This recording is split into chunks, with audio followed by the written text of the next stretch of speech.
I'm exhausted. We've had nothing but celebrities around here today, and now we've got Marco Rubio, who is running for President of the United States. It's great to have you. Thank you. Thanks for having me. Well, you got a package the other day. You didn't even know this? I found out about it this morning. I read about it somewhere. Donald Trump thinks you sweat too much and drink too much. Yeah. So he said drink too much water. Drink too much water. Okay, let's be clear about that. Okay, so what came in?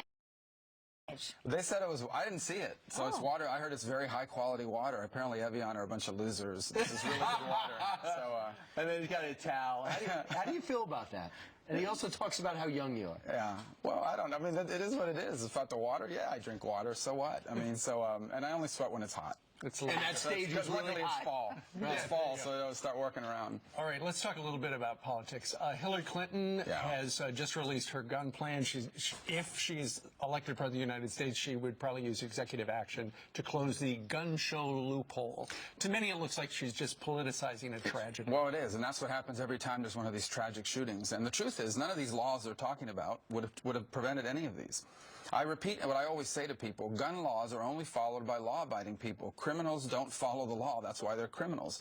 And we don't know a lot about this latest instance and what was wrong with this individual in particular, but we know there are two things. One is this violence that's going on because our society is going through some real tumult, and the other is mental illness.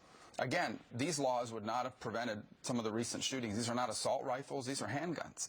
And so, again, I mean, every time there's one of these things, instead of examining why are people doing this, immediately they want to focus on what they used to commit this crime. What about gun-free zones? Where do you see it on that? A lot of people see them as bullseyes, that they're just targets for someone like this person who went out and with this latest shooting. I've never seen a house where someone puts a sign up saying, we don't own a gun. I see people put up signs saying we have an alarm system, we have a dog, but no one ever advertises that they're vulnerable. And I think sometimes, unfortunately, when you advertise that a place is vulnerable, it becomes, I'm not saying in this particular instance, but it becomes potentially a magnet for someone to say that's the ideal place for me to commit a crime. What do you want people to come away from this segment that they say about Marco Rubio and guns in light of the last few incidents that we've had? That I'm a supporter of the Second Amendment, that every American has a constitutional right to be able to protect themselves, and that the only reason why they wouldn't are because they're a criminal or because they're mentally ill and therefore could hurt.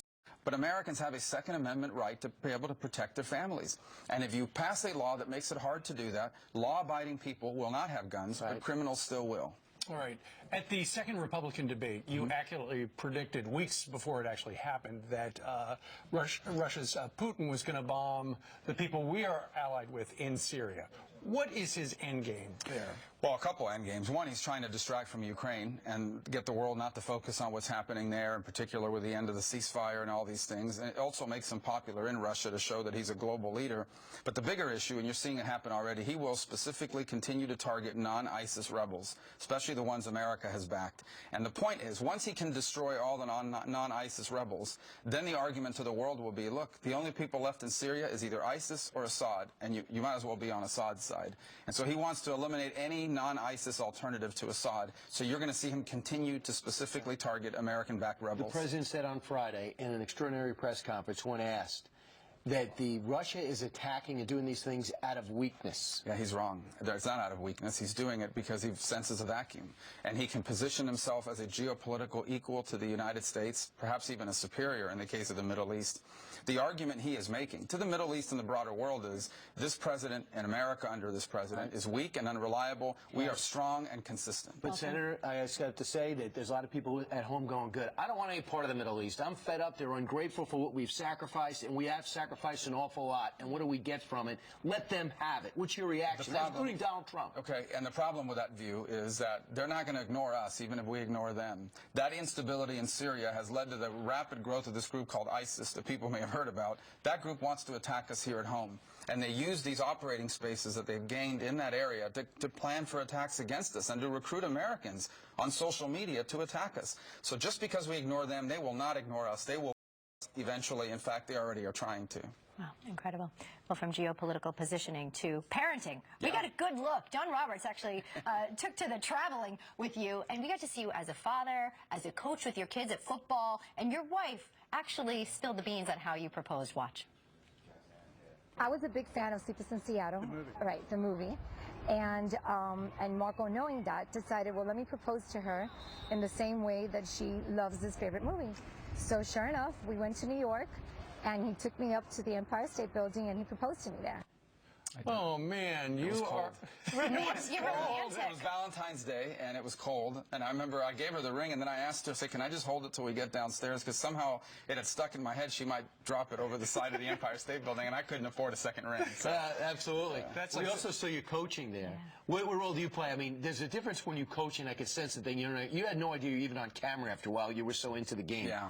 What does that mean to you? I love to it. I coach mean, a it's kid? probably being involved in my kid's life, but I know it's controversial in some people's minds, but I love football. I think it's one of the great teachers of life lessons, right? And course. you learn so many things about life and how to persevere. It's not about making it to the NFL or anything like that. It's about using it as a teaching tool to instill certain values and habits in my kids and in other kids that I have an influence over as well. Right, so your kids have good hands. Where do they get that from? They don't drop anything. Yeah, well, they do. They'll get hit in the face. You know, that's right. Senator, there's a debate that has been raging on Reddit, the website, where they reached out to married men. What was going through your mind when you saw your wife walking up the aisle at you? For instance, one guy said, okay, he was saying to himself, "Don't cry, don't cry, don't cry." Somebody else was saying, my mind was racing between, I hope she doesn't trip, and why isn't she crying as much as me? And someone else? Making the worst mistake of my life. Do you remember that day, what was going on in your head? Yeah, it was like, good, she showed up. I was worried. I had this thing about at the last minute she would back out, and I would be there in front of all my family and friends and no one to get married. Well, you proposed on Valentine's Day. Did she know it was coming that day? I don't think so. I think we both wanted to get married at some point. I don't think she knew it was happening on that day.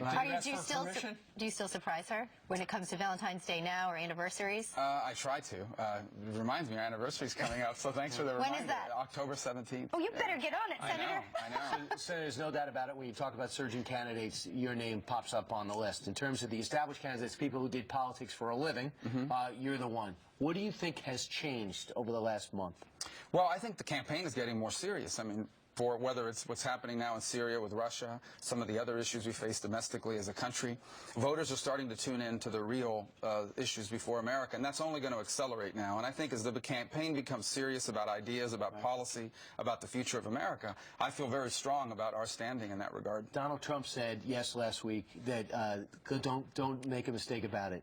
Marco Rubio and Governor Bush hate each other. They hate each other's guts because you run it against your mentor. Yeah. What's the reality? It's not true. I mean, I have tremendous admiration and affection for Jeb. He's a friend of mine. I'm not running against Jeb Bush. There's a lot of other people running too, and I'm running for president. Ultimately, the voters are going to decide. And I'm not running against him or anybody else. I'm running because I honestly believe the time has come for this country to turn the page, both in our party and in the country, and elevate a new generation of leadership with ideas that are relevant to the 21st century. That's why I'm running. All right. Well, you're running and you're busy, but you dropped by. Thank you. Thank you, sir. Thank you for having me. joining us, Glad to be Senator. with you guys. Good to see you. All right.